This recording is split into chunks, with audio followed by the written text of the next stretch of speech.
Chapitre 2. Prolonger l'écho. J'imagine, petit frère, que commencer ma réponse à ta lettre par cette anecdote très personnelle, et dans les faits assez banale, peut paraître déroutant. N'en sois pas étonné. Outre le fait que j'ai conservé le goût des surprises, j'avais besoin que tu saches d'où me vient le feu qui me tient en vie, et qui me permettra, s'il plaît à Dieu, d'éclairer la file indienne de mes mots. Je dois t'avouer qu'en allant ouvrir ma boîte aux lettres pour relever mon courrier ce matin, je ne pouvais deviner l'heureuse émotion qui serait la mienne en parcourant le papier quasi immaculé de ta lettre. Et cette seule question que tu m'adresses, cette unique question pour laquelle je me suis convaincue qu'il me faudrait peut-être quelques pages de plus pour te répondre, cette question au centre de tout. Comment aujourd'hui être musulman dans ce monde?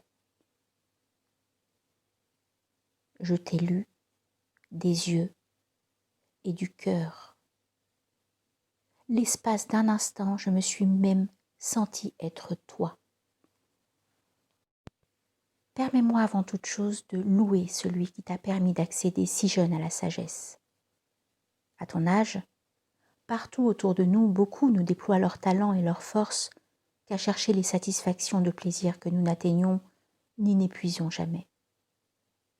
Combien sont rares ceux qui se questionnent et en même temps questionnent le monde qui les a vus naître. Rares les quêteurs de sens, rares les sincères assoiffés, rares les chercheurs de vérité.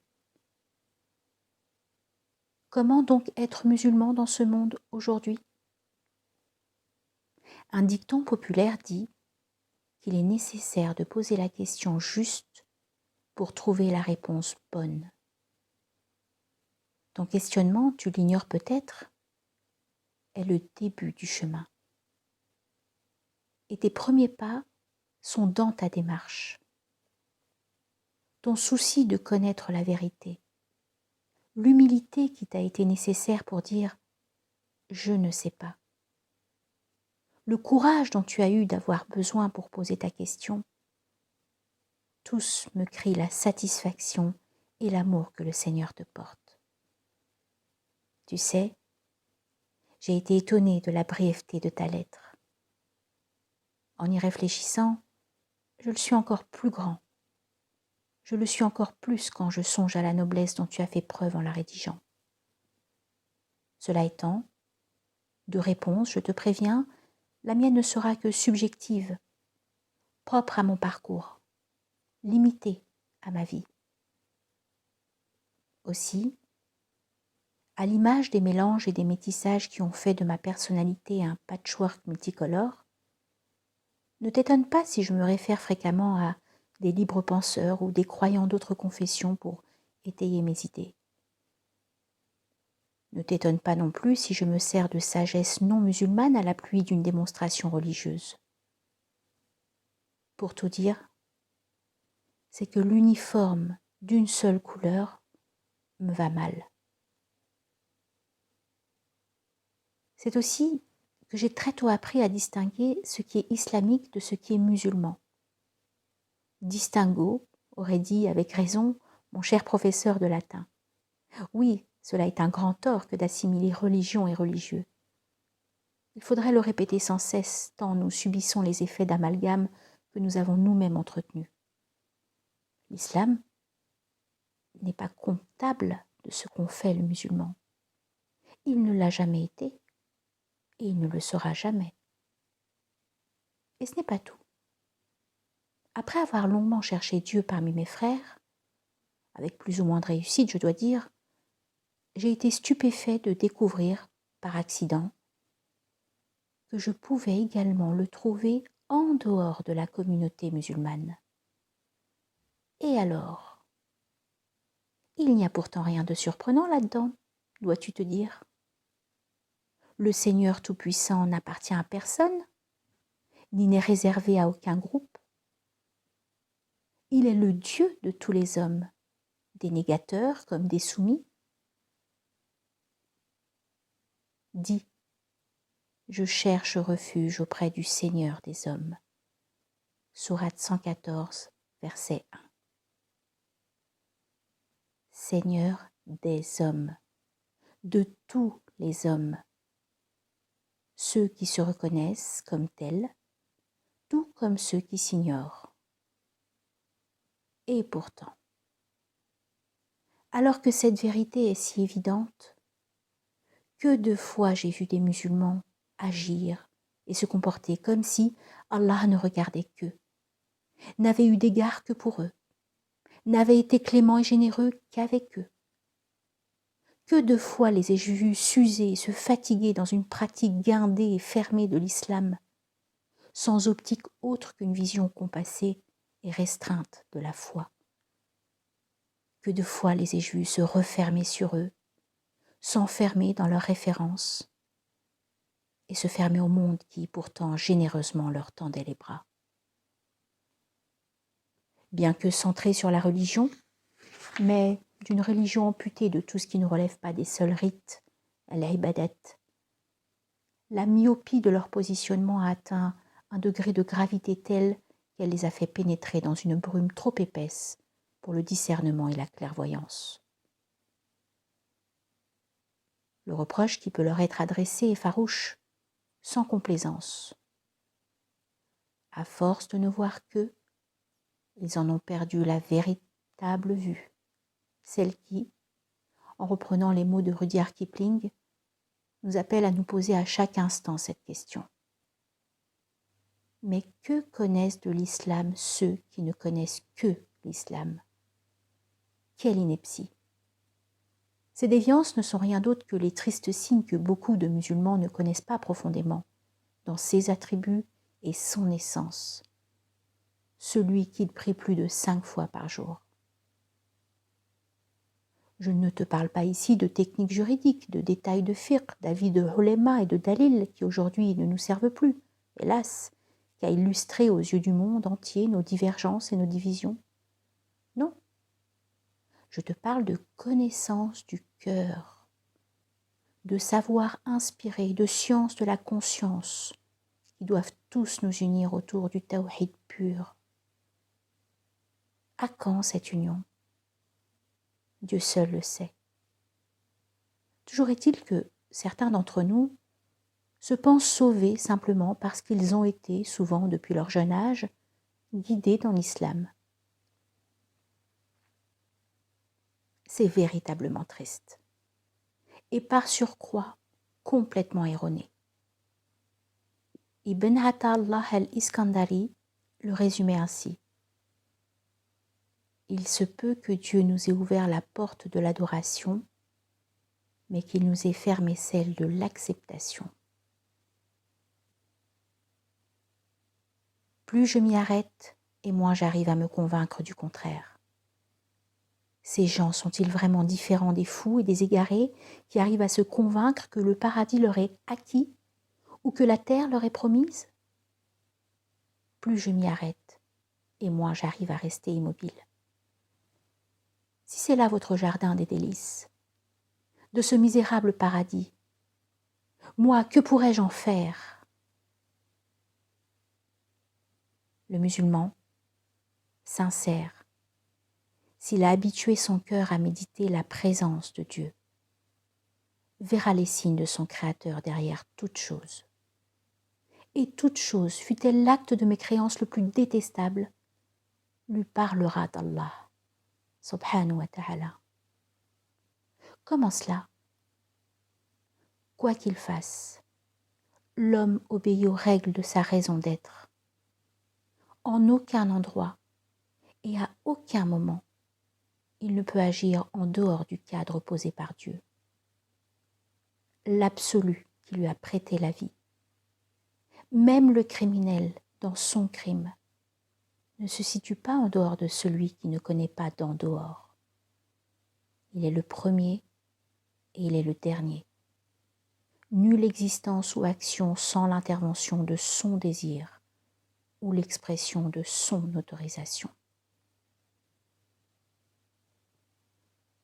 Il y a des années de cela, tandis que j'avais été invitée à participer à un débat interreligieux organisé sur le thème de l'athéisme, j'avais surpris mon auditoire en prenant le contre-pied des autres représentants religieux.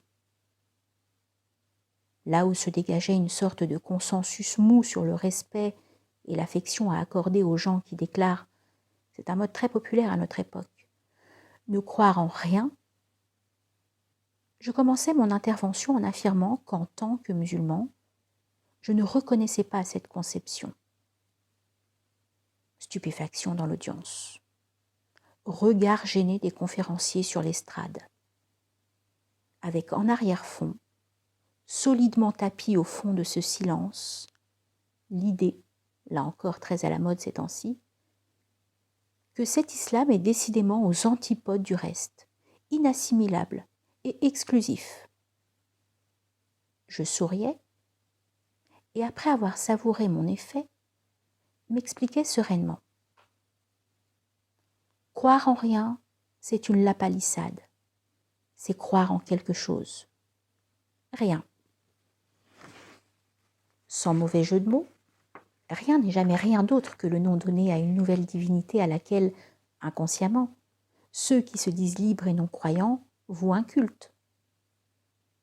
J'expliquais alors le concept de fitra en leur parlant des objectifs de notre création et des lois qui la régissent. Ce soir-là, personne ne put me démentir. Pour chacun de mes sympathiques détracteurs, dire le contraire ou simplement tenter de poser une nuance eût été remettre en cause sa propre existence. L'évidente évidence. La vie de tous est ainsi faite que chacun passe son temps à adorer. L'un le pouvoir, un autre son bien-être, un autre Dieu.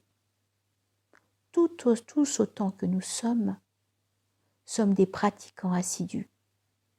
Même si nous refusons de nous l'avouer et de nous déclarer croyants, tous, sans autre exception que le fou, le dénué de raison, formons intérieurement des objectifs auxquels nous faisons allégeance et usons de tous les moyens à notre disposition pour les réaliser. Nous vivons tous ainsi. Dieu nous le dit. Et je n'ai créé les djinns et les hommes que pour m'adorer. Sourate 51, verset 56.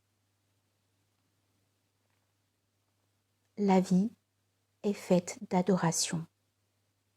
La vie est une adoration. Négateur ou croyant, peu importe. Vivre, c'est se soumettre et jurer fidélité à l'objet de l'adoration. Mais revenons-en à ce que je voulais te transmettre. J'ignore pour quelle raison c'est un discours que l'on entend trop rarement, mais il se trouve des valeurs islamiques parfois mieux comprises et parfois même mieux mises en pratique chez les non-musulmans. C'est la vérité. D'une certaine façon, quand les enseignements en question ne se situent pas en contradiction avec le Saint-Coran et la Sunna, tu pourras apprendre de magnifiques lumières chez les gens du livre, voire même les négateurs. Quoi de plus logique quand on y réfléchit? La clémence d'Allah est pareille au soleil qui déverse ses rayons sur toute la vaste création, sans dissocier entre ses créatures, ni ne connaître aucune frontière. Pas plus qu'il n'y a de nous et d'eux pour le constater.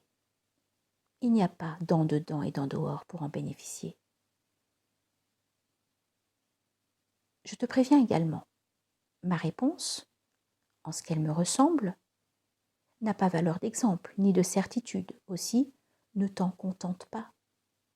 Et n'hésite pas un instant à la remettre en cause si ton intuition te convainc qu'elle est erronée. C'est d'ailleurs ce que l'imam Shafi'i, que Dieu l'ait en sa miséricorde, enseignait. Mon avis est une vérité qui peut recéler une erreur.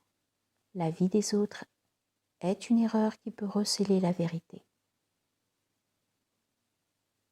Si cela devait arriver, je t'en prie, ne me laisse pas dans l'erreur. Ne te sens pas gêné pour me corriger et en ton être, c'est la seule demande que je t'adresse. implorer le clément afin qu'il me fasse clémence et qu'il nous agrée tous de sa sainte miséricorde.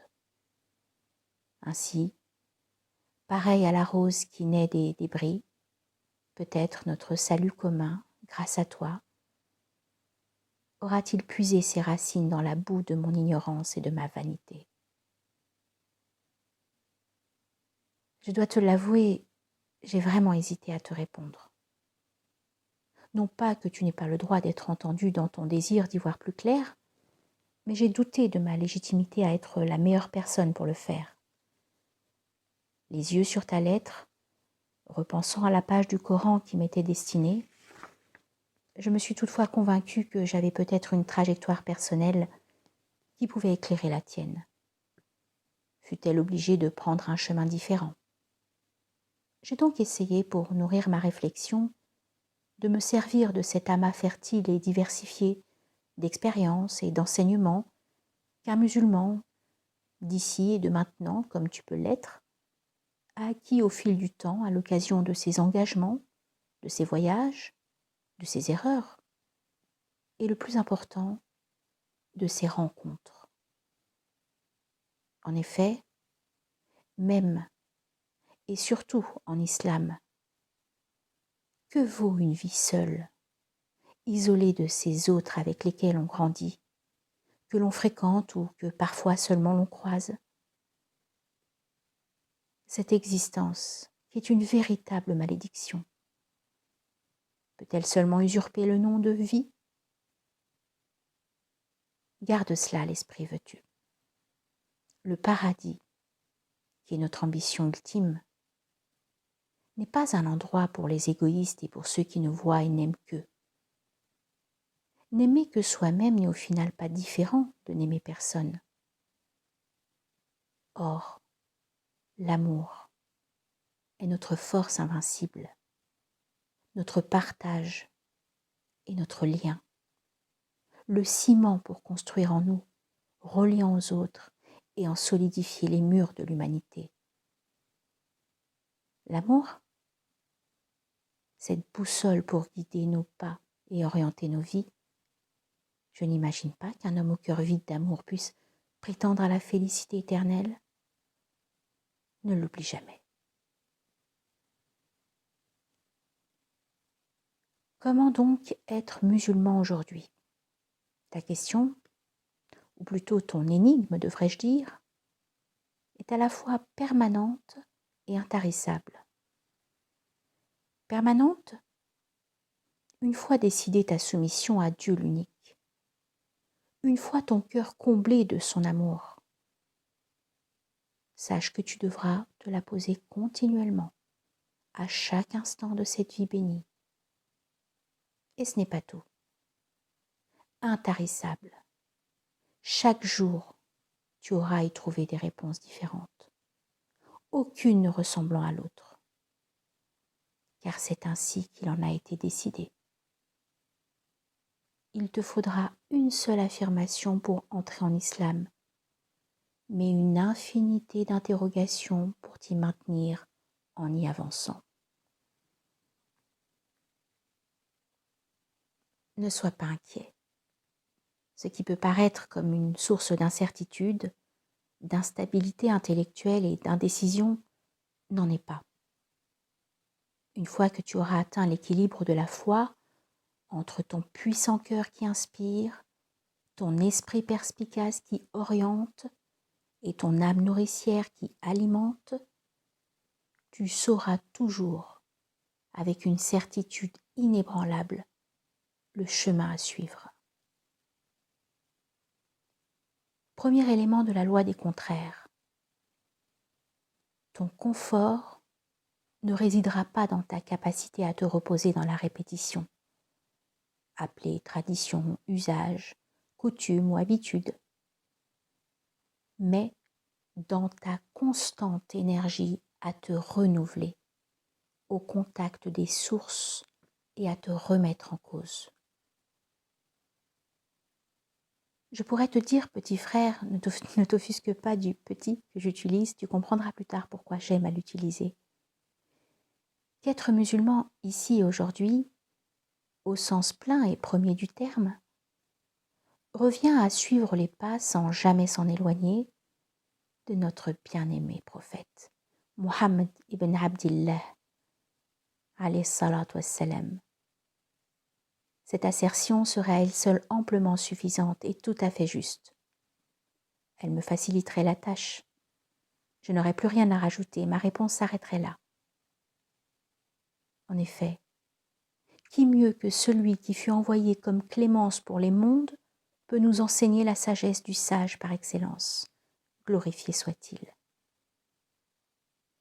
Qui mieux que celui qui a été élu et choisi du haut de 7 cieux par Dieu lui-même, afin de nous montrer le sentier de rectitude menant à son agrément, est à même de nous expliquer le sens de notre création. D'emblée, rejette toute personne qui prétendrait le contraire. Elle n'est pas des nôtres. La nuit où j'ai pris conscience de l'amour que je lui portais, ces mots me vinrent. Reste tapis en mon cœur, qu'aucun œil extérieur ne t'ombrage de sa peur. Tu es dans toutes mes prières. Dors, je monte la garde, que la nuit de paix tarde. Sur toi, surtout, s'attarde. Tu es dans toutes mes prières. Puise ta fraîcheur dans mon souffle, comme le soleil le tamis camoufle.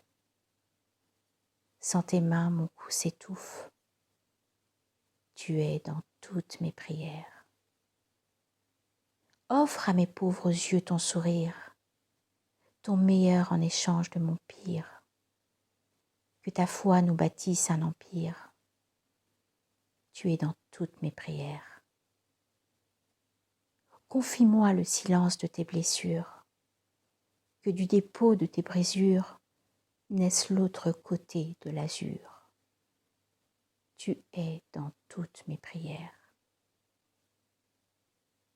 J'apprends du sud en fixant le nord, c'est toi en moi que j'ignore. Tu m'aimes et il pleut dehors. Tu es dans toutes mes prières. Et alors, mais qu'adviendra-t-il du sérieux de nos vies futiles, quand seul notre amour sera utile? Tu es dans toutes mes prières. Je n'attendrai pas ma vie sur le seuil, pour n'avoir pas à croire être le seul à te suivre à l'heure du linceul. Tu es dans toutes mes prières.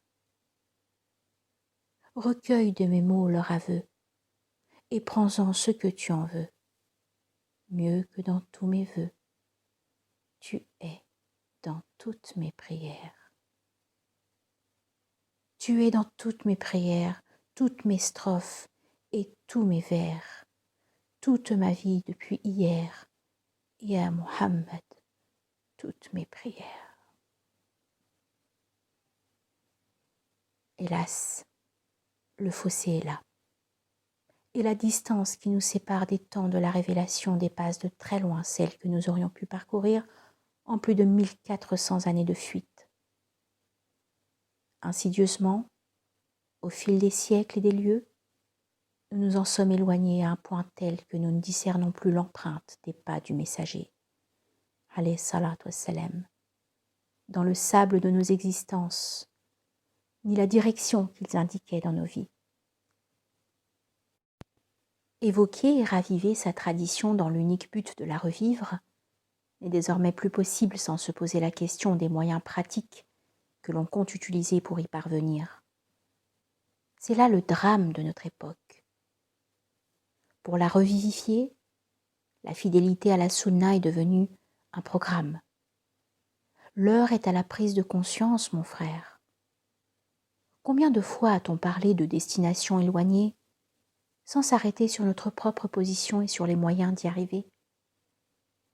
Combien de fois, en agissant ainsi, les a-t-on rendus inaccessibles? Il me plaît de croire que se référer à l'exemple éclairant de notre bien-aimé prophète alayhi salatu wassalam, n'est pas un renoncement à la raison qui prendrait les habits d'une imitation aveugle. À toi, petit frère, avec la clairvoyance du poète Victor Hugo, je dis, par-dessus tout, n'imite rien ni personne. Un lion qui imite, un lion devient un singe. N'imite rien ni personne. Un lion qui imite un lion devient un singe. Quoi que t'en disent les apparences, ce n'est rien d'autre qu'une trahison de la sunna que de la réduire à l'imitation du meilleur d'entre nous. Retiens ceci. Si tu veux avancer sur la voie de Dieu en suivant celui qui nous ouvrira la route du paradis, prends garde de ne pas imiter le prophète, alayhi salatu wassalam. Efforce-toi juste d'être comme lui, alayhi salatu wassalam. Être comme pour être avec. Les imitateurs ne sont pas les gardiens de la sunna, tout juste des plagiaires. Être comme ici-bas pour être avec dans l'au-delà. Se faire l'imitateur d'une tradition qui t'appelle à la vivre ne fait pas de toi un de ses défenseurs. C'est tout juste augmenter le nombre de ses fossoyeurs. J'espère emporter ta conviction, car quand on est conscient de la grandeur de nos petitesses et de la taille de nos faiblesses, dire l'envoyé, alayhi salatu wassalam, ne suffit plus. Il nous faut également penser aux moyens pour nous mettre au diapason des échos de sa sunna. Tu comprendras dès lors que je dois continuer ma réponse.